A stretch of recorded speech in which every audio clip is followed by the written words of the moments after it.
Coming up on the Sports Desk, West High School's Alex Mishaw joins an exclusive club. The Bishop Montgomery hoop team remains perfect, and the Torrance girls soccer team lends a helping hand to their opponents. Plus, we'll debut our feature doc entitled Born to Play, the David Singleton story. Get ready, Torrance. The Sports Desk begins right now.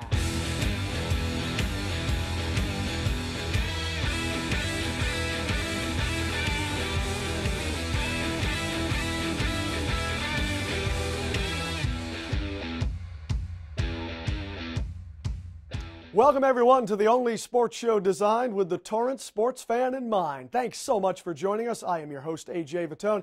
And before we talk about a milestone in high school basketball, let's try to reach some milestones on social media. What do you say? But we can't achieve that unless you follow us on Facebook, Twitter, and Instagram.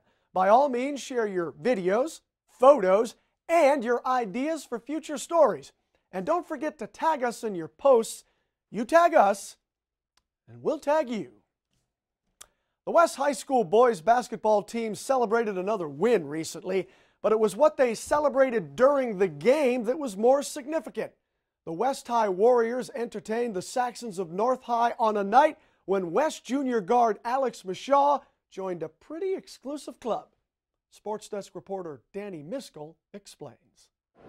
AJ, West is winning on so many levels tonight. They not only took the W against North, but they did it on their home court in this brand new gym that shines up like a new penny. But the biggest W of all is that junior Alex Mishaw scored his 1,000th point of his high school basketball career. First quarter action, Nick Slander for West with the steal and one. The Warriors go on a 16-0 run. The score is 21-5 into the second.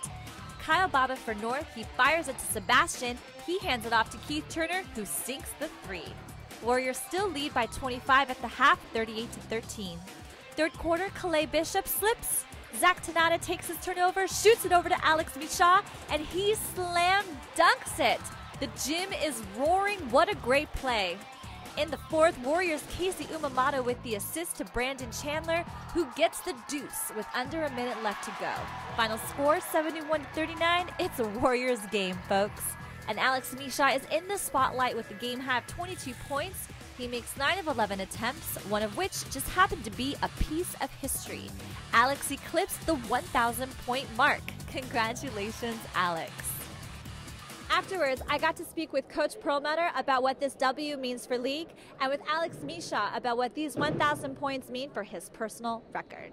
It's just our energy. It was our mindset. On Monday, we came in. It was finals. This is the beginning of finals, so we came in kind of tired, and we were thinking about the wrong things. But today, we had nothing else to focus on but the game, so that helped a lot. Yeah, we're 4-2. We're a game behind Torrance and likely losing her. I think they're both 5-1. So we got to take it one game at a time. Our goal is to win the next 4 games and see if we can climb back into the league championship picture. Now, my main question for you is, how do you feel about this personal achievement? Tonight in the second quarter, you made your 1,000th point of your high school career. Yeah. I mean, that takes a lot of hard work. What has it taken for you to get to this point? Hard work, like you said. It's my teammates, too. They helped me. They gave me the ball a lot. They trust me, so I'm able to score. I'm competitive. I like being better than a lot of people, so to be better, you have to practice a lot, so that's what I do. It's an incredible milestone. I told the guys after the game that he's probably one of the few guys in West basketball history on the men's side to achieve 1,000 points. So it's really a mark of consistency. Our goal is to get him a scholarship in college, so he's put the time in, and hard work yields results, and that's definitely the case here with Alex. Reporting from West High School, I'm Danny Miskell with the Sports Desk. And we're not finished with milestones involving West High School. Check this out. Warriors senior guard Haley Jones also eclipsed the 1,000-point plateau. Haley scored her 1,000th point during West's recent win over North High School. Congratulations to both Haley and Alex. That is awesome. In case you're wondering, and I know you are, the Bishop Montgomery boys basketball team still hasn't lost a game yet. The top team in the state has now won 23 straight and is still ranked in the top 5 nationally. The Cavaliers of Serra High in town to take on rival Bishop Montgomery. Knights took a slim 3-point lead into the second quarter, and that's when David Singleton took over. D. Singh drives baseline, kicks it to a wide-open Josh Vasquez. 3-ball corner pocket, 3 of his 14 points on the night. Final seconds of the half now. D. Singh uses the nice screen from Will Crawford, goes straight to the rack. 2 of his game-high 31 points. And yes, Superman is in the building. Singleton sparked a 12-2 run in the second quarter that turned a 3-point lead into a 16-point lead. And they led 36-17 at the half. Second half now. Bishop is known for its stingy defense.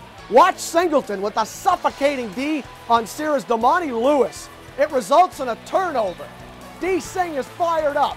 Crowd is fired up. And it's that kind of defense that gives you a 23-0 record and a national ranking. Knights win easily, 73-41. I just play my heart out. You know, it's nothing new.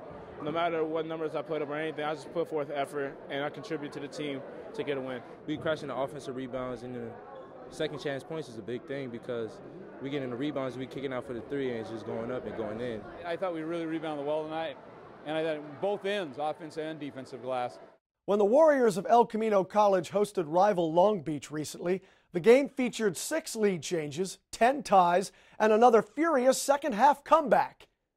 In other words, just another typical game for El Camino, right? Sports Desk reporter Cedric Welton has our story. This was a fast-paced game with many lead changes. The Warriors battled against a bigger team, and still the decision came down to the wire. And free throw shooting was a major factor. First quarter, Tristan Egan's off the inbound, drives in, changes his mind, step back jumper, swish. Later first, Nigel Jones finds Justin Chambers alone in the corner, and he nails the triple. Emma Rodolfo intercepts the pass, and he finds Dwayne Calhoun, who loses a defender and gets straight up fancy with the reverse layup. Isaiah Armstead on the drive, showing off the power for the finish. Seconds till half, Matthew Wooten off the inbound, who splits defenders looking for the two-hand stuff. Gets fouled, nails them both. Warriors trail 46-42 at half. Second half, and the Warriors rev it up. Chambers with the steal and the finish off the glass. Chambers again gets into the paint. No, Armstead is there for the putback. Warriors tie it up at 96. Jeremiah Sadler with the game on the line, gets in the paint, loses the ball, gets it back, and somehow flips it in. Long Beach up by 2. Next play, Chambers with the drive, and he gets the whistle. He'll go to the line. Looking to tie the game here, and the first free throw is just off the mark, and that did it. Despite being undersized, the Warriors were very game this evening. I got to speak with Coach Robert Uphoff following the game. And you can point out a lot of things, missed free throws, missed assignments, missed calls, but bottom line is we didn't do a good enough job executing throughout the game. I thought the last 2 minutes we played really hard, and we probably out-executed them until that last shot they barked in to break the tie. So. The Warriors trailed for majority of the second half, and a 55-point effort wasn't enough as they fell to Long Beach City College 100-97. Reporting from El Camino College, I'm Cedric Welton for the Sports Desk. Cedric, thanks. The Elko women dominated the second half in their game with Long Beach, and dominating second halves appears to be a growing theme for this year's Warrior team, which probably explains why the Warriors are still unbeaten in conference play. Let's head back to North Gym now, where Cedric Welton has another recap for us. Cedric, what you got over there? The Lady Warriors got off to a slow start this game, one that saw them only score 5 points in the first period and 21 points in the first half overall. But the second half showed an energized team hit the floor, one that would carry them to a W. Early in the first, now Shiota pass inside to Kayla Bibb, who will not be denied. Puts back her own miss for 2. Verna Wilson finds Bibb on the curl, and she walks it in for an easy basket. First half was all Kayla. Check this play as she goes coast to coast, splitting 2 Beach defenders, taking off from the free throw line with a kiss off the glass. Later in the first, McKenna Pennywetta says, "No one wants to play defense, don't mind if I do." Floater for 2 points. Pennywetta again finds a cutting now Shiota, who knows how to finish the dime. Warriors trailed at half by 2. Second half, check out Amiette Ningafa, who puts some sauce on this layup. Warriors start surging. Ningafa off the rebound, looking up court to Noah Hunter with real estate. Count that baby, and a foul. Second half, the Lady Warriors found their groove. Keep the ball movement here. Now Shiota at the buzzer from 3. The Lady Warriors are anchored in scoring by Caleb Bibb and Hunter Noah. I got their and Coach Shaw's reaction post-game. The main message is we weren't playing El Camino basketball in the first half, so we knew we had to come out in the second half playing our ball and not theirs. This is the season I expected us to have. I believed in us in the beginning, and this is just us growing from preseason to now, and I see us just improving each game. I thought in the first half we were just really passive, and I didn't really recognize the stuff we were trying to do offensively. So we talked about at halftime, do the stuff the way we want to do it. Just be aggressive. Don't worry about anything else. Just go and play El Camino basketball, and the results will take care of themselves. We'll be happy to live with whatever happens.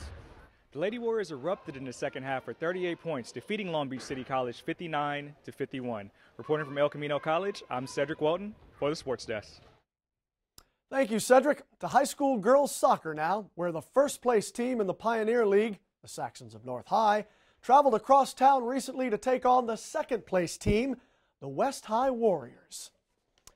West High Warriors taking the field. You're watching first half action. At the 29-minute mark, West High junior Julia Casio trying to sneak this one into the back of the net, but North goalkeeper Carly Jones gobbles it up. The Saxon sophomore keeps the game scoreless. It would stay scoreless at the half. Midway through the second half now, off the inbounds pass. Watch Alex Dan with a no-look pass to the left corner of your screen there to Devin Hegart. And, well, Devin, not enough mustard on that one. The score was still 0-0 at the end of regulation. In overtime, with the sun going down, this camera shot is wide here. But keep your eyes on West goalkeeper Sam Bustos. A nice leaping save there, and this one was a defensive battle from start to finish. And it ends in a 0-0 tie. This story you're about to see reminds us all of what is awesome about sports. Because at the end of the day, it's not about wins or losses. It's about life. And more importantly, all of us learning how to play the game of life.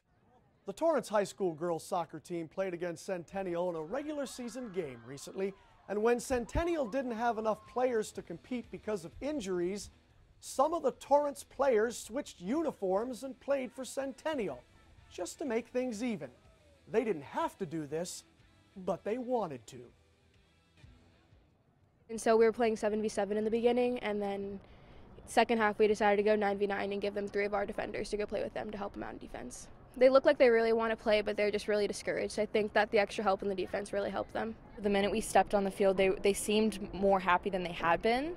And I think it was just extra players made it so it wasn't harder for them, because it is a tiring game and such a big field and only 7 girls. So I think they were also more happy about having more girls on the field to help. And we just wanted to be better sportsmen than another team that would just let them play with 7. So that is so cool. I just love seeing stuff like that.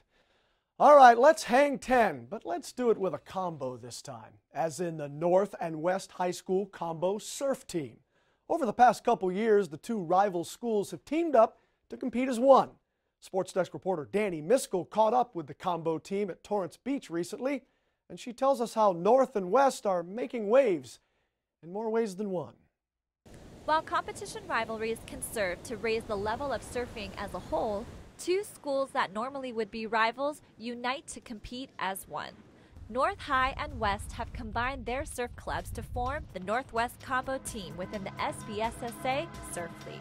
It's great just like being around a bunch of people that surf and have a common interest. I guess just we're all surfers. It really doesn't matter what school we're from. We just want to surf and win. Schools represented in the Surf League usually draw a team of surfers from accredited surf class, like the one taught by Ken Johnson at Torrance High. At schools where surf class is not offered, a team can still be pulled from student-run surf clubs, provided that they have a coach and at least 15 members, 3 of which have to be girls. We have surf club meetings at school, and then practicing is just going to the beach whenever someone wants to go and the surf is good. Teams got a little bit smaller because we don't actually have a class, so you have to have really devoted kids that really want to be down here and surf. We don't get to have our own practices and stuff like some of the other schools do. It can be kind of a struggle to get kids to come out and stuff and come to these contests. Even though North and West combine their surf clubs, they've still struggled to fill the 3 spots available for each heat. During this competition against Torrance, Northwest Combo team had to forfeit 3 out of 6 heats from lack of surfers. Barbara says that with accredited surf class, more students would be incentivized to join, forming a larger talent pool to choose a team from. It would help our surf team immensely because the kids would actually be participating in a class that's part of the school instead of trying to do this all on their own. Barbara's wish is to get accredited surf class established at the schools and to get more students involved in this life-enriching sport. I've had so many kids that come up and say they appreciate that they got to have this opportunity years later and have said thank you for this. So I would love to have that be for more kids. It's just a fun thing to do, and I feel like more people should be out doing it. Reporting from Torrance Beach, I'm Danny Miskell with the Sports Desk. Thank you, Danny. All right, we're going to take a quick time out, but whatever you do, don't go anywhere because you won't want to miss this. Coming up next, as advertised, we're going to unveil our special feature, Born to Play, the story of Bishop Montgomery standout David Singleton. The wait is finally over, people. Stay with us. We'll be right back.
Welcome back, everyone. Remember to follow us on social media, Twitter, Instagram, Facebook. Share your story ideas, post your photos and videos.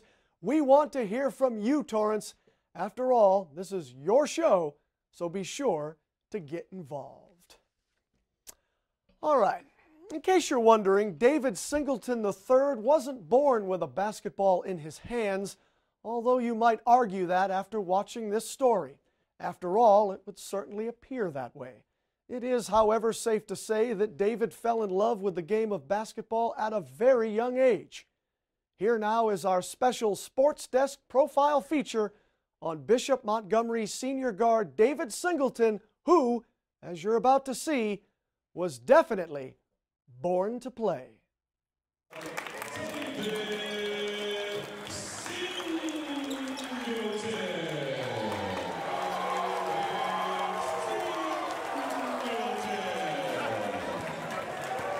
If you're not familiar with the name David Singleton, you will be soon. Right now, he's a senior guard at Bishop Montgomery High School, and he just happens to be arguably the best high school basketball player in the state of California. Not to mention, one of the best in the entire country. And it's impossible for anyone to produce highlights like the ones you're watching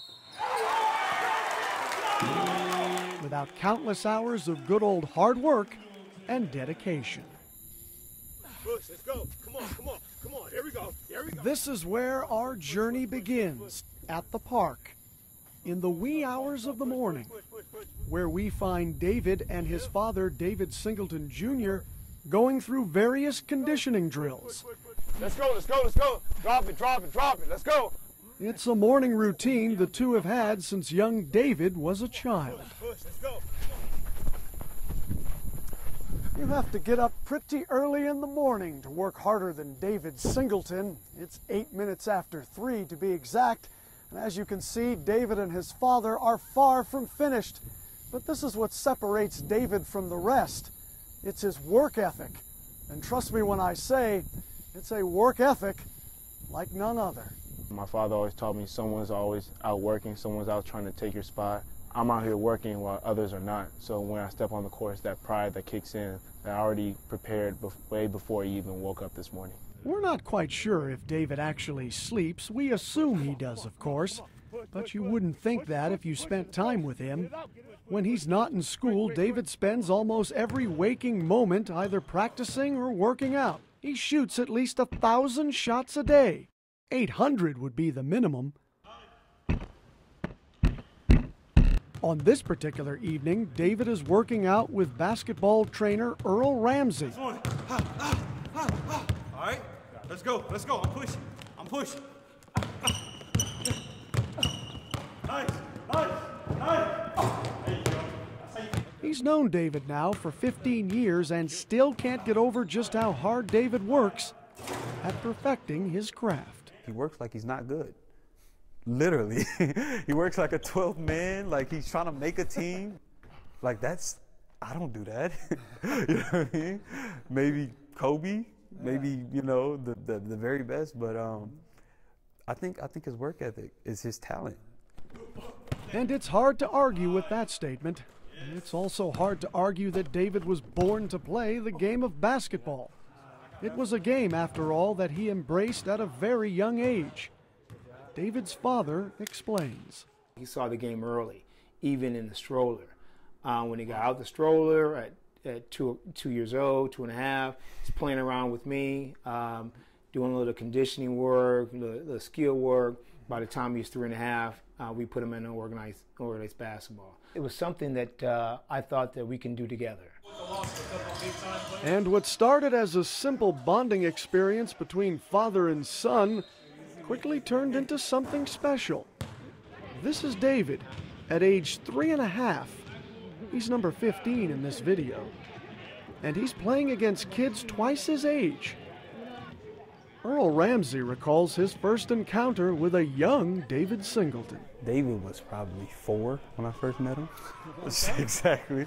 So he was 4, but he was also playing 8-year-olds at that time. So I seen a lot of potential in him because, first of all, when they told me he was 4 and he was better than the people he was playing, that was kind of amazing. It was around age 6 that David's parents, David and Natalie, started noticing that their only child was turning into a basketball phenom. Evidence of that appears throughout the Singleton home, which is decorated in David's achievements. From medals, to awards, to trophies, including the very first trophy David ever won, when he was just 3.5 years old. We kept it because it's important to me. You know, it signified like when I first started like loving basketball, when I first started like playing and loving basketball right here. By the time he was in the 2nd grade, David's mom, Natalie, began the process that ultimately led to David attending Bishop Montgomery High School. I started looking at high schools for him when he was about 7 or 8, just to follow them and get to know their coaching philosophies, their academics and stuff like that. When I saw Bishop Montgomery play in my 8th grade year and they were interested in me going to the school, I thought, man, I must really be doing something right. Bishop Montgomery head coach Doug Mitchell, now in his 29th season with the program, remembers seeing a young kid with talent and an unbridled passion for the game of basketball. He's a tremendous talent. He's a tremendous teammate. I think a lot of the intangibles people don't see what a good teammate he is and how vocal he is. I think obviously he can put the ball in the basket. He can score in a lot of different ways, but I think his leadership's also great for us.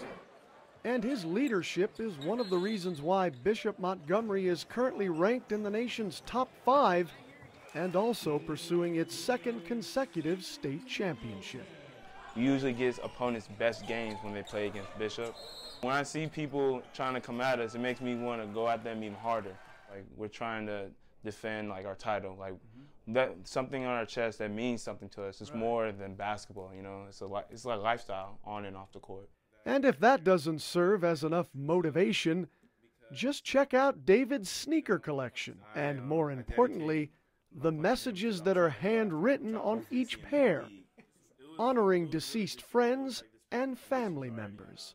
So I wrote my granddad on my dad's side because he passed away recently. R.I.P. David the First, because I'm the 3rd David, he was the 1st David. So without him, I wouldn't have my name, my dad wouldn't have his name. You know, I have like 3 pair of these I'm gonna show you. I dedicate all 3 of them to my friend Rise, because he passed away to a sick illness. You know, he was my best buddy. You know, I played AAU with him since I was like 11, and he had a scholarship to LMU. I wear number 34 because my cousin on the East Coast, you know, he passed away on the court. Yeah, with an enlarged heart, and so my number was originally 21. So, but I changed it to 34 in remembrance of him. And later this year, number 34 will be playing Division I basketball for one of the country's most storied programs, UCLA. Bruins head coach Steve Alford, seen here at a recent Bishop Montgomery home game, was impressed with David's basketball IQ. More than a dozen other schools felt the exact same way, but David chose UCLA for several reasons, actually, not the least of which were more important than this one. For home games, I wanted my grandparents to see me play because they never missed a Bishop game, you know. So I want for home games, I wanted to continue that tradition of seeing me play. Whether he's dominating on the basketball court or simply walking through the local mall with his mother, David Singleton III is still the same humble kid he's always been. The kid who serves as a positive role model, always leads by example, and believes in the motto, family first. They're my #1 supporters, you know. They'll do everything to meet every game, and my mom and dad, they'll do everything to support me. And what I'm trying to achieve is to become a professional basketball player. And my grandparents, they've never missed a game, and so family means a lot. You would never know that just by talking to him, having a conversation with him, you would never know that he was at the level that he was at in basketball. Not that he doesn't like it, but he doesn't brag about it. He's a very social and likable guy in the classroom. Gotcha. Excellent student, no complaints, not disrespectful. You know, just a kind-hearted individual. By the time he got into high school, I knew there was, you know, it was going to happen. I knew it was definitely, you know, Division I. And now it's safe to say that all of that hard work is officially paying off.